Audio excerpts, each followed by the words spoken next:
Caros amigos, bem-vindo a mais um episódio no Tech News, um canal dedicado à discussão de temas sobre tecnologia. Neste vídeo falaremos sobre um dos serviços, se não o mais importante no ATM, o levantamento de valores. O termo levantamento refere-se ao processo e ao resultado de levantar ou retirar dinheiro em notas em um multicaixa. Para que este processo seja possível, deve-se ter um saldo superior ou igual ao que se quer levantar. Para realizar o processo de levantamento, dirija-se a um multicaixa. Insira de maneira correta o seu cartão no ATM. Aguarde a leitura do cartão e marque o seu código PIN.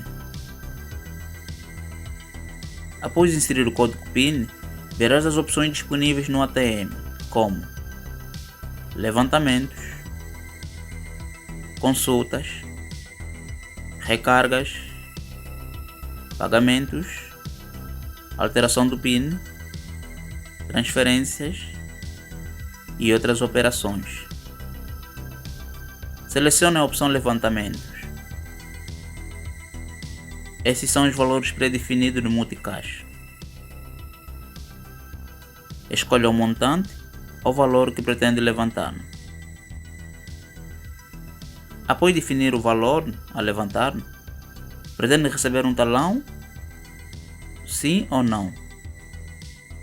Se não, não irá receber o talão de comprovativo de levantamento. Se sim, irá receber o talão de comprovativo de levantamento. E aguarde o processamento para receber o dinheiro. Agora retire o seu cartão e o talão.